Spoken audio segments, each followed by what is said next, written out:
निकल फैक्ट्री बनी 70 साल में तब न बेच रहे हो। भाषण में लोगों को समझाएंगे कुछ नहीं बना है। अगर कुछ नहीं बना तो एयर इंडिया बेच रहे हैं ना, बेच रहे हैं ना। सबका दवाई प्राइवेटाइज, अगर सबका दवाई प्राइवेटाइज होता, एयर इंडिया बेच रहे हो, इंडियन एयरलाइंस बोलते हैं आजकल, एयर इंडिया, एयर इंडिया बेच रहे हैं। तो विजय माल्या का भी तो किंगफिशर था, वो भी तो प्राइवेट था, वो क्यों नहीं बिक चला, वो क्यों घाटे में चली गई? एयर इंडिया पहले टाटा का था, टाटा का देता, इंदिरा गांधी नेशनलाइज, उसको नेशनलाइज किया इंदिरा जी ने, अब टाटा को वापस दे रहे। तो हिंदुस्तान में जितने किसान हैं, जिनकी जमीनें कल कारखानों के नाम से अधिकृत किए, वह कल कारखाना नहीं बना और गलत तरीके से अधिकृत किए, मुआवजा नहीं दिए, तो फिर उनकी जमीन वापस होनी चाहिए? नहीं, टाटा वाला देंगे, क्योंकि टाटा चंदा देता है, कभी चेक से देता है, कभी ब्लैक से देता है। आप चंदा नहीं देते हो और दोगे तो 10 बात से उनको क्या होगा कि सरकार के पार्टी जो है सुरसा का मुंह है इनका, जितना डालते जाओ उतना फूटते जाता, उतना बढ़ते जाता। तो सुरसा की तरह मुंह आए कि सरकार गरीबों को निगल रही है, खा रही है, और गरीब खा के अमीर को उगल रही है। कौन बोले? ये है इनका काम करने का तरीका। अच्छा, हाँ, एक मैं कहना चाहता हूँ बात करा रहा हूँ कि लाइन पे ही रहना।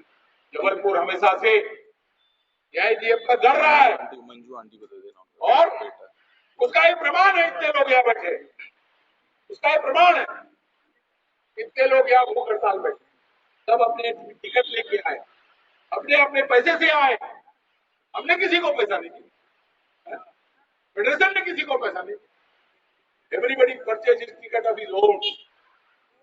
और आप यहाँ पर आए हैं, ये कोई मामूली बात नहीं, ये कोई आसान बात नहीं, और आने वाले काफी दिनों तक आप यहाँ आते रहेंगे।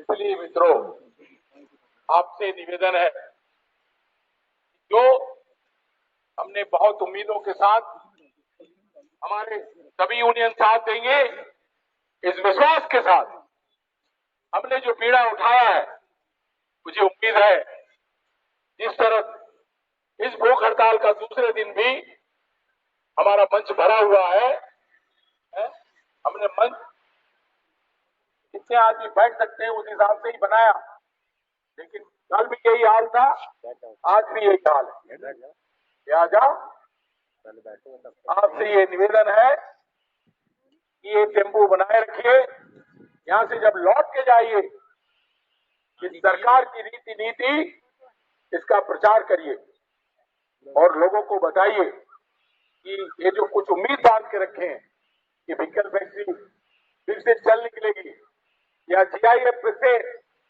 खड़ा हो जाएगा, तो कुछ नहीं होगा। व्हीकल की और GIF की दीवार तोड़ दी जाएगी, और दीवार को तोड़कर वहां पर किसी प्राइवेट वालों को बेच दिया जाएगा, लीज के नाम पर, PPP के नाम पर। 50 नाम ढूंढ लेते हैं वो, make in India, made in India, हम in India, go in India, जाने क्या क्या कर लेते हैं। ये समझना बहुत मुश्किल है। तो मुझे विश्वास है कि ये सब मैसेज आप लेके जाएंगे और प्राइवेटाइजेशन के खिलाफ, पे कमीशन के खिलाफ, NPS के खिलाफ, और जितने भी हमारी मांगे हैं, उन सब मांगों के संदर्भ में अपनी लड़ाई को आगे बढ़ाने के लिए आपने जो ये कदम उठाया और फेडरेशन ने, उस पर आप आगे बढ़े। सबको फिर से साधुवाद देते हुए मैं जनरल सेक्रेटरी सुनील कुमार जी को आमंत्रित करता हूं कि वो अपने विचार रखें। AIGF का अध्यक्ष कॉमरेड पाठक साहब, additional general secretary comrade Goa Thakur साहब और व्हीकल फैक्ट्री जबलपुर और ग्रे एंड फाउंड्री से अब बहुत दूर से बहुत कष्ट उठा के फेडरेशन के इस प्रोग्राम में शामिल होने के लिए आ चुका है। साथियों, भाइयों, बहनों, आप सबको नमस्कार, आप सबको लाल सलाम। हम सबसे पहले all India defence employees federation की तरफ से आपको इधर स्वागत कर रहा हूं। अध्यक्ष साहब ने आपके सामने एक विस्तार रिपोर्ट रखा है। क्या चल रहा है इस देश में, सरकार का नीति क्या है, उस नीति के खिलाफ में एआईडीएफ का संघर्ष और एआईडीएफ का लड़ाई, उसके बारे में विस्तार में पाठक जी ने विचार कर रखा है। उसको हम रिपीट करने का कोई जरूरत नहीं है।